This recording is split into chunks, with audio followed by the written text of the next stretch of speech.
नमस्कार दोस्तों, बहुत बहुत स्वागत है आपका अपने YouTube चैनल फ्री स्टडी पर। आज की वीडियो में हम बात करने वाले हैं प्रॉपरली राजस्व व्यवस्था के बारे में। और जो सेकंड टॉपिक आपका होने वाला है वो होने वाला है आपका सैन्य व्यवस्था से रिलेटेड। तो इन दोनों के बारे में आज हम डीपली पढ़ने वाले हैं कि दिल्ली सल्तनत काल में राजस्व व्यवस्था और सैन्य व्यवस्था कैसी थी। तो सबसे पहले हम देखेंगे राजस्व व्यवस्था।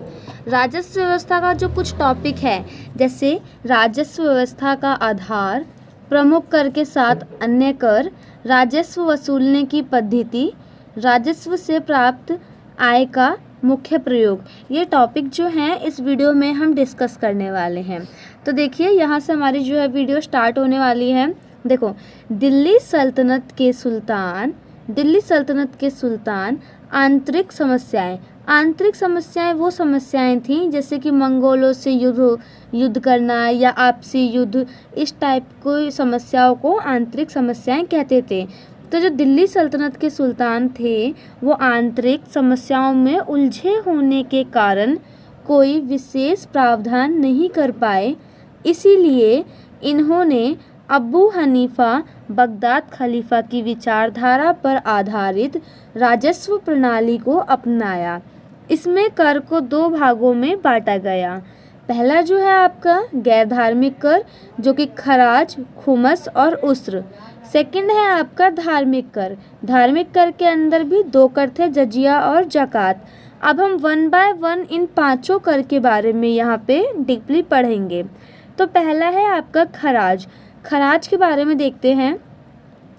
यह सबसे महत्वपूर्ण भू राजस्व था, यानी भूमि राजस्व था। यह खराजी भूमि यानी उपजाऊ भूमि या खराजी भूमि से वसूला जाता था। शरीयत के अनुसार खराज कुल उत्पादन का अधिकतम 1/3 भाग वसूला जाता था, परंतु अलाउद्दीन खिलजी मोहम्मद बिन तुगलक ने यह मतलब आधा भाग तक वसूला। यानी अगर यहाँ पे सपोज करो कोई खेत है और यहाँ पे 90 कुंटल गेहूँ उग रहे हैं, तो उसका 1/1 यानी 30 कुंटल जो है वो खराज के रूप में लिया जाता था। लेकिन अलाउद्दीन खिलजी ने और मोहम्मद बिन तुगलक ने इसका आधा लिया। यानी अगर सपोज करो 90 उगा है, 90 खेती हो रही है, तो 90 का आधा कितना हुआ? 45। तो 45% जो है अलाउद्दीन खिलजी और मोहम्मद बिन तुगलक के काल में वसूला गया खराज के रूप में। अलाउद्दीन खिलजी के भूमि सुधार कार्य काफ़ी महत्वपूर्ण हैं। इसने राजस्व निर्धारण के लिए मशाहत नीति भूमि पैमाइश के लिए अपनाई, जिसका आधार बिस्वा को बनाया तथा राजस्व वसूली के लिए दीवान मुस्तकराज विभाग बनाया। मोहम्मद बिन तुगलक ने दीवान आमिर को ही नाम से एक अलग विभाग बनाया था। यह पहले सुल्तान था जिसने किसानों को सोनधर ऋण दिया। यानी मोहम्मद बिन तुगलक पहला ऐसा सुल्तान था जिसने किसानों को कृषि ऋण दिया। उस कृषि ऋण का नाम क्या था? सोनधर ऋण। सोनधर ऋण के रूप में कृषि ऋण दिया। उसके बाद है सिकंदर लोदी ने राजस्व वसूली हेतु गज-ए-सिकंदरी को आधार बनाया। खुद चौधरी मुकद्दम, ये जो तीनों हैं ये पोस्ट का नाम है, यानी पद का नाम है। तो ये जो था आपका खुद चौधरी मुकद्दम किसानों से खराज वसूल कर दीवाने विजार अधिकारियों के पास जमा करते थे। यानी सपोज करो यहाँ पर ये जो किसान है वो है ए, यहाँ पे ये खुद चौधरी मुकद्दम ये है, और ये है दीवाने विजार का अधिकारी।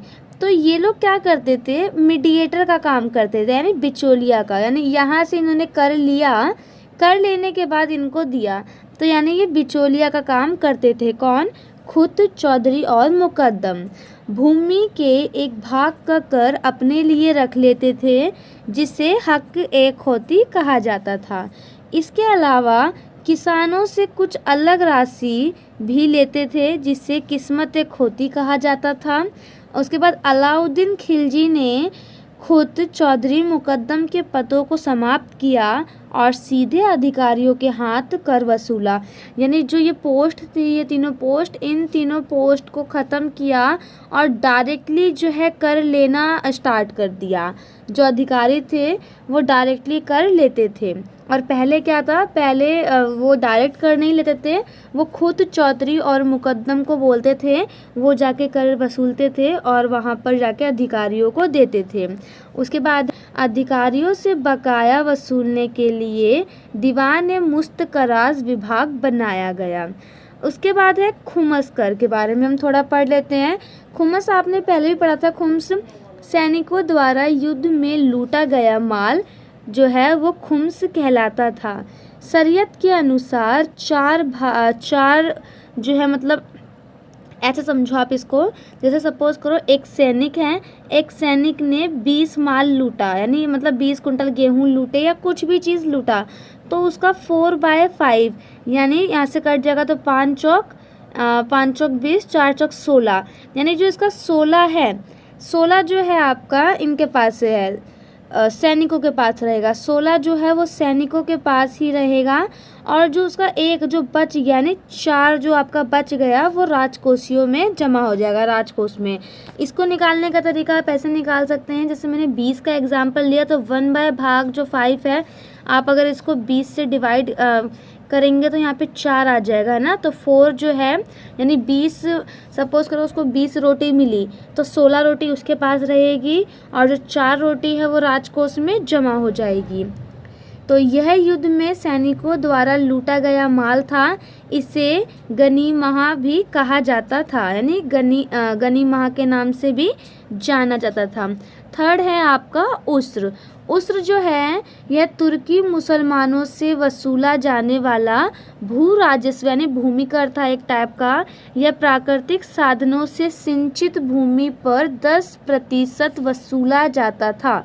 मोहम्मद बिन तुगलक ने खलीफा से अनुमति लेने के बाद उश्र कर को समाप्त कर दिया। किसने समाप्त किया? मोहम्मद बिन तुगलक ने उश्र कर को समाप्त कर दिया। नेक्स्ट है आपका जजिया। जजिया के बारे में आपने बहुत चीज़ें पढ़ रखी हैं। अगर आप इस स्लाइड का स्क्रीनशॉट ले सकते हैं, आपको कुछ भी इम्पोर्टेंट लगे तो आप उसको लिख लेना। इसके बाद हम डायरेक्टली पढ़ेंगे ज़कात के बारे में। ज़कात जो था यह मुसलमानों से वसूला जाने वाला एक धार्मिक कर था। यह उस मुसलमान से वसूला जाता था जिसकी संपत्ति 51 तोला चांदी या 7 तोले सोने के बराबर या उससे अधिक होती थी, उससे ये जो है कर वसूला जाता था। इसका प्रयोग इस्लाम धर्म के उत्थान के लिए किया जाता था। जो भी मतलब उनसे भूमि ली जाती थी एज अ कर के रूप में, या जो भी टैक्स लिया जाता था, तो उसका जो प्रयोग है वो इस्लाम धर्म के उत्थान यानी प्रचार वगैरह के लिए लिया जाता था। अब हम यहाँ पे थोड़ा सा पढ़ लेते हैं भूमि के प्रकार के बारे में। वहाँ पे 4 टाइप की भूमि थी। पहला है आपका खालसा भूमि, जिसे उपजाऊ भूमि कहा जाता था। सेकंड है मदद ए माश भूमि। थर्ड है अक्तादारों की भूमि। फोर्थ है हिंदू राजाओं की भूमि। अब हम 1 बाय 1 थोड़ा सा इसके बारे में भी पढ़ेंगे। पहला जो है आपका खालसा भूमि। देखिए, यह भूमि सुल्तान के सीधे नियंत्रण में होती थी। उसके बाद है वजीर मुक्ता तथा वली की सहायता से इस भूमि से राजस्व वसूलता था। सबसे अधिक खालसा भूमि अलाउद्दीन खिलजी के समय में थी। सेकंड है मदद मास भूमि। कुछ भूमि सुल्तान द्वारा धार्मिक अनुदान के रूप में मौलवियों को दी जाती थी। यह जो भूमि थी वो कर फ्री यानी टैक्स फ्री होती थी। थर्ड है आपका अक्तादारों की भूमि। यह अक्तादारों की भूमि थी जिसमें राजस्व वसूली अक्तादार द्वारा ही की जाती थी और कुल राजस्व का कुछ भाग सुल्तान के राजकोष में जमा होता था यानी जमा करता था। फोर्थ है आपका हिंदू राजाओं की भूमि। यह सुल्तान द्वारा हिंदू राजाओं को दी गई भूमि थी। हिंदू राजा इसी से अपनी आजीविका चलाते थे। ये प्रतिवर्ष उपहार व कर लेकर सुल्तान के दरबार में पेश होते थे, यानी हर साल में एक बार। उसके बाद है राजस्व नगद तथा अनाज दोनों रूप से वसूला जाता था। ये जो राजस्व है यानी आपका जो कर है ये नगद और अनाज दोनों ही रूप में वसूला जाता था। अलाउद्दीन खिलजी ने राशनिंग पद्धति शुरू की थी। इसके लिए वह आधा नगद और आधा अनाज के रूप में राजस्व वसूलता था। यानी जितना भी जिसका कर बनता था उसमें से आधा वो कैश लेता था यानी सोना चांदी जो भी हो गया, और आधा जो है वो उनसे अनाज लिया करता था। अब यहाँ पे हम पढ़ने वाले हैं राजस्व वसूली की 3 पद्धति थी। पहला था आपका गल्ला बस्ती बख्शी, यहाँ पे शायद बस्ती आएगा, यहाँ पे है गल्ला बस्ती। सेकंड है आपका कनपुत, थर्ड है आपका बटाई। जो गल्ला बस्ती थी इसमें किसान स्वयं गल्ले पर आकर कर देते थे। सेकंड जो आपका कनपुत में क्या होता था, अधिकारी कर वसूलने स्वयं जाता था। इसके बाद है बटाई। बटाई जो है वो 3 प्रकार की होती थी। पहला है खेत बटाई, सेकंड है लंक बटाई, थर्ड है राज बटाई। जैसे जब भी कोई फसल खड़ी होती थी यानी कटी नहीं है, सिर्फ वो खेत में खड़ी है ना, तो उसके अकॉर्डिंग अनुमान लगा के बोल दिया जाता था कि इतना जो है वो कर, इतना जो फसल है वो आपका कर के रूप में हम ले लेंगे और इतना आपका होगा। सेकंड था लंक बटाई। जैसे जो खड़ी फसल है उसको काट के गट्ठर बनाते हैं, आपने कभी देखा होगा गट्ठर टाइप का ऐसे रखा हुआ होता है, तो वो होता है लंक बटाई। मतलब जितना गट्ठर भी उनके पास थे तो उसमें से गट्ठरों को बांट देना कि इतने गट्ठर जो है वो राजस्व के रूप में कर के रूप में लिया जाएगा और इतने गट्ठर जो है वो आपके हो जाएंगे। तीसरा है राज बटाई। राज बटाई डायरेक्टली अनाज की बटाई होती थी। जैसे ये गट्ठर है, इस गट्ठर में से अनाज निकलेगा भी, जैसे आपने गेहूं देखा होगा, बाली में से इस टाइप की एक बाली होती है, बाली में से गेहूं निकलता है ना, तो जब गेहूं निकल जाता है प्रॉपरली, मान लो ये गेहूं है सारा का सारा, तो इसमें से बटाई की जाती थी। इसमें से आधा आधा या जो भी उनका बनता था वो चीज़ वो बांटते थे, तो ये होता था राज बटाई। उसके बाद है कुछ अलग टैक्स वहाँ पे और लगते थे। पहला था आपका चरी कर, सेकंड था घरी कर। चरी कर जो चरागाहों पर लगने वाला कर था, घरी कर घरों पे लगने वाला कर। उसके बाद है उपरोक्त सभी तरह के करों से प्राप्त धन का उपयोग विभिन्न कार्यों में किया जाता था। वो कार्य देख लेते हैं। 1/4 जो है वो सुल्तान व इसके परिवार को दिया जाता था, यानी इसके परिवार का घर चलता था। और 1/4 जो है वो प्रशासनिक व्यवस्था पर, जैसे मान लो कि कुछ काम करवाना है या प्रशासन चलाना है उसके लिए। और जो 1/4 है वो सार्वजनिक कार्य जो होते हैं ना, नहरें बनवाना, सड़कें बनाना, उसके लिए। और जो अगला 1/4 था वो धार्मिक कार्य यानी मंदिर बनवाना, मस्जिद बनवाना, इस टाइप से कर का जो है प्रयोग किया जाता था। इसके बाद हम पढ़ने वाले हैं सैन्य व्यवस्था के बारे में। तो जो सैन्य व्यवस्था है, देखो हम डायरेक्टली यहाँ पे पढ़ने वाले हैं बलवन की सैन्य व्यवस्था, क्योंकि इतना जो हम मैंने आपका 16 की बुक में देखा और भी बहुत सारी जगह देखा, तो सैन्य व्यवस्था कहीं पर इतनी आपका इम्पॉर्टेंट नहीं थी जितना आपके बलवन के काल में थी। तो बलवन के काल में जो सैन्य व्यवस्था थी उसे हम आरिज ए मुमालिक कहते थे। अब इसको भी 4 भागों में विभाजित किया गया था। पहला था सुल्तान की सेना, सेकंड था अख्तदारों की सेना, थर्ड अस्थाई सेना और फोर्थ स्वयं सेवकों की सेना। अब हम 1 बाय 1 इनके बारे में भी पढ़ लेते हैं थोड़ा सा। जो पहला है आपका सुल्तान की सेना, इसमें क्या होता था, सुल्तान की सेना को हश्म एक क्लब यानी खास खेल भी कहा जाता था। यह सेना सुल्तान की निजी सुरक्षा में हमेशा तत्पर रहती थी। इसमें 2 अंगरक्षक भी होते थे जिन्हें सर-ए-जदार भी कहा जाता था। यह सरदार के दोनों तरफ खड़े रहते थे। इनकी नियुक्ति स्वयं सुल्तान द्वारा की जाती थी। ये आप समझ गए होंगे, जैसे आपने जज के बगल में देखा है 2 लोग खड़े होते हैं पंखा लेके, ऐसे पंखा हिलाते हैं, उस टाइप की सेना थी ये। उसके बाद है अख्तादारों की सेना। अख्तादारों की सेना क्या थी, अख्तादारों की सेना को हस्म ए अतरफ कहा जाता था। यह सेना वर्ष में 2 बार सुल्तान के सम्मुख निरीक्षण के लिए लाई जाती थी। इसका वेतन अख्तादारों द्वारा ही दिया जाता था। थर्ड थी आपकी अस्थाई सेना। अस्थाई सेना आपकी मतलब स्टेबल नहीं थी, जिससे प्राइवेट हो गया ना, एक टाइप का प्राइवेट, जब चाहो तब बुला लो, जब चाहे तो छोड़ दो। एक टाइप के किसान हुआ करते थे। मान लो किसी ने कोई युद्ध लड़ा है ना, तो जैसे मान लो कि सुल्तान है, सुल्तान ने कोई भी युद्ध लड़ा, उसको सैनिक कम पड़ गए, तो वो क्या करता था, जो वहाँ पे किसान होते थे उनको ही मतलब सैनिक में भर्ती कर लेता था, उनको वो सोल्जर बना लेता था अपना। तो इसी टाइप की सेना को अस्थायी सेना कहते थे।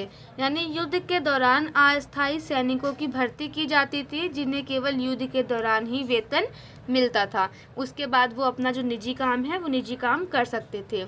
उसके बाद आपका जो फोर्थ है वो है स्वयं सेवकों की सेना। युद्ध के समय कुछ स्वयं सेवक जिहाद के नारे के तहत भाग लेते थे। अब ये जिहाद का नारा क्या होता है, थोड़ा सा इम्पॉर्टेंट है। जिहाद का नारा एक टाइप का, जैसे कि यहाँ पे मान लो कोई हिंदू साम्राज्य है, ये मुसलमान साम्राज्य है ना, मुस्लिम साम्राज्य है, तो ये लोग क्या करते थे, इस साम्राज्य में आते थे या एक अपना मोर्चा बनाते थे। मतलब इसको भी, जो हिंदू साम्राज्य है इसको भी मुसलमान साम्राज्य बनाते थे, मुस्लिम साम्राज्य। तो यही था जिहाद का नारा।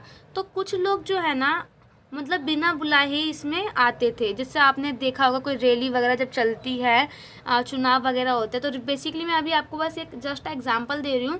आपने कोई रैली वगैरह देखा होगा या कोई कानून बनता है तो लोग उसका विरोध करते हैं। तो विरोध करने के लिए कुछ लोगों को तो बुलाया जाता है, ठीक है, ये बात तो मुझे भी पता है। बट कुछ लोग जो होते हैं अपने आप भी आते हैं, है ना, कि उनको लगता है कि रियलिटी में ये चीज़ गलत है या उस चीज़ का मुझे साथ देना चाहिए। तो उसी टाइप सर जिहाद का नारा होता था, यानी हिंदू साम्राज्य को मुस्लिम साम्राज्य में कन्वर्ट करते थे वो लोग। तो इसमें जो है, जो सेवक है जो खुद आते थे उन्हीं को हम स्वयं सेवक कहते थे, ठीक है। इन्हें सुल्तान द्वारा कोई वेतन नहीं दिया जाता था। क्यों? क्योंकि इनको बुलाया ही नहीं गया, ये अपने आप आए थे इसीलिए, बल्कि इन्हें केवल लूट के माल में हिस्सा प्राप्त होता था। मान लो कि कोई साम्राज्य को, इसी साम्राज्य को इन्होंने मिलके लूट लिया, इन सब ने मिलके इस साम्राज्य को लूट लिया, तो जो भी इसमें से लूटा गया उसमें से कुछ इनको परसेंट वगैरह स्वयं सेवकों को मिलता था, बट कोई फिक्स वेतन वगैरह कुछ भी नहीं था। उसके बाद है, पूरे सल्तनत काल में सेना का प्रधान तो स्वयं सुल्तान हुआ करता था, लेकिन इल्तुतमिश के काल में गवत एमजी जैसा सैन्य अधिकारी नज़र आता है।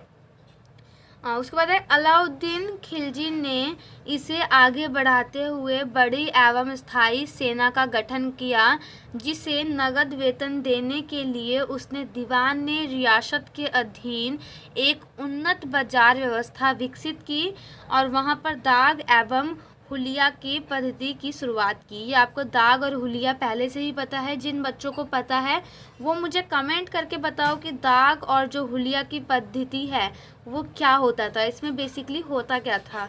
तो आज की वीडियो में मोस्ट इम्पॉर्टेंट आपका यही था। आज की वीडियो में इतना ही, मिलते हैं नेक्स्ट वीडियो में। और फाइनली नेक्स्ट वीडियो में है जो आपका ये चैप्टर बिल्कुल प्रॉपरली फिनिश हो जाएगा। तो बने रहने के लिए धन्यवाद। अगर आपको वीडियो पसंद आई हो तो चैनल को सब्सक्राइब करना और वीडियो को लाइक करना ना भूलें। इसके अलावा अगर आप हमारे चैनल पे नए हैं तो हमारा एक टेलीग्राम चैनल है फ्री स्टडी के नाम से। चैनल की जो लिंक है वो मैंने आपको डिस्क्रिप्शन में दे दी है, वहाँ से जाके आप हमारे चैनल पे ज्वाइन हो सकते हैं और इस चैप्टर के नोट्स जो है फ्री ऑफ कॉस्ट वहाँ पे ले सकते हैं। मिलते हैं नेक्स्ट वीडियो में, तब तक के लिए जय हिंद जय भारत।